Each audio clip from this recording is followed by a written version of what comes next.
Weekend के बाहर की कल की बात करें तो करण जौहर ने काफ़ी सारे मुद्दों पर बात की है।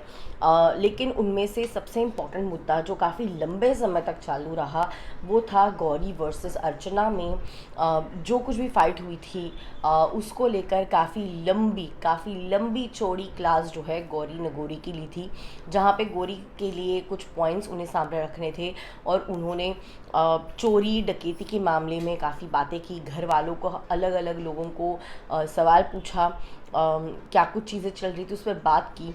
और ये सारी चीज़ों को लेकर जो है लोगों का एक रिएक्शन सामने आ रहा है, जहाँ पे कुछ लोग कह रहे हैं कि अरे ये तो कुछ ज़्यादा ही हो गया, तो कोई कह रहा है नहीं ये बिल्कुल सही हुआ, in fact he did a better job. तो कोई कह रहा है नहीं यार सलमान खान को बहुत ज़्यादा मिस किया, सलमान अगर यहाँ होते ना तो शायद इस तरीके से बेटर हैंडल करते। तो किसी का कहना था भाई साहब यकीन नहीं हो रहा है बट करण जौहर ने क्या हैंडल किया सिचुएशन को। तो चलिए आपको बताते हैं लोगों की ये अलग अलग जो राय है किस तरीके से आ रही है कल के वीकेंड के वार को लेकर। आप देख रहे हैं फीफा फूज, मैं हूँ आपकी होस्ट एंड दोस्त Vidangi Karnik. Well as we know कि कल गोरी नगोरी की अच्छी खासी क्लास लगी थी, जहाँ पे गोरी को ये तक कह दिया था कि गोरी क्या तुम सच में बिग बॉस में रहना चाहती हो या जाना चाहती हो।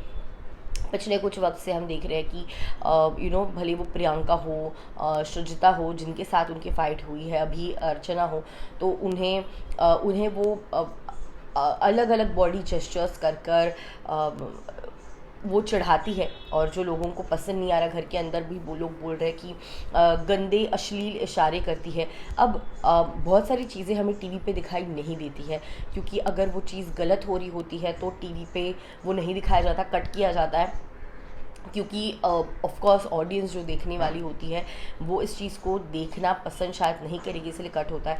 तो शायद हमें इसीलिए कुछ पोर्शंस नहीं दिखाए जाते हैं और इसीलिए हमने कुछ पोर्शंस गोरी नगोरी के देखे नहीं होंगे, लेकिन कुछ ऐसे पोर्शंस थे और जो ऑलरेडी देखे और थोड़े से डिस्टर्बिंग भी लगे।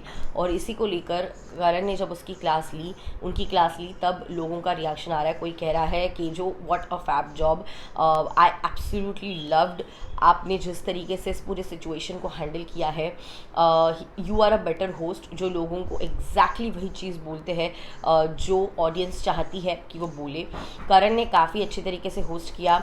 5 मिनट का या 10 मिनट का अगर टॉपिक सिर्फ उस पर बात हो जाती तो गोरी को शायद अपनी गलती बिल्कुल पता नहीं चलती। बहुत लंबे समय से गोरी का बिहेवियर काफ़ी ज़्यादा बुरा था। तो कोई कह रहा है आज के टाइम में Mahesh Manjrekar is the best person to host Bigg Boss. जिस तरीके से वो बिग बॉस मराठी होस्ट कर रहे हैं टॉप नॉच है। सबको वो अपनी जगह दिखा देते हैं बिना किसी भी टॉपिक को ड्रैग किए।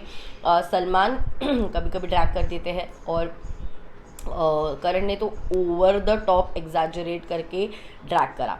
तो किसी का कहना है कि Karan Johar I absolutely loved what you did there, take a bow, आपने जिस तरीके से हैंडल किया बहुत ही बढ़िया था एंड आपने बहुत अच्छी तरीके से गोरी को अपनी जगह दिखा दी। होपफुली अब तो गोरी चुप हो जाएगी। तो कोई कह रहा है बॉस सच कहूँ तो सलमान खान की बहुत याद आई, Salman you need to be back very very soon, आप जल्द से जल्द आओ। ये तो कंटेस्टेंट की तरह बात कर रहा है, होस्ट की तरह नहीं। क्या मुद्दा था, क्या कहना था, क्या चीज़ें चल रही थी, और भी बहुत सारी चीज़ें थी बात करने के लिए, लेकिन करण जौहर को यही टॉपिक मिला था। तो कोई कह रहा है इट लुक लाइक करण ने और कोई भी चीज़ें टीवी पर देखी नहीं थी एपिसोड के रिलेटेड, सिर्फ वही चीज़ कन्फेशन रूम में देखी जो कल के एपिसोड में हमने देखी, इसीलिए उसी चीज़ को लेकर उसने सिर्फ बात की है। जिस तरीके से उसने गौरी को क्लास लगाई, no wonder it was right, no doubt it was right, but I would have hoped अगर बाकी मुद्दों पे भी बात होती तो कोई कह रहा है सलमान खान आप बेस्ट हो, आपको बहुत मिस कर रहे हैं, जल्द से जल्द वापस आओ। तो कहीं ना कहीं मिक्स्ड रिएक्शंस आ रहे हैं, सलमान खान की होस्टिंग की तारीफ हो रही है, तो कोई कह रहा है नहीं यार करण जौहर ने बेटर किया। तो किसी का तो कहना है कि मराठी बिग बॉस के host Mahesh Manjrekar is the better host on big boss nowadays. आपका क्या है कहना? Let me know your thoughts in the comments.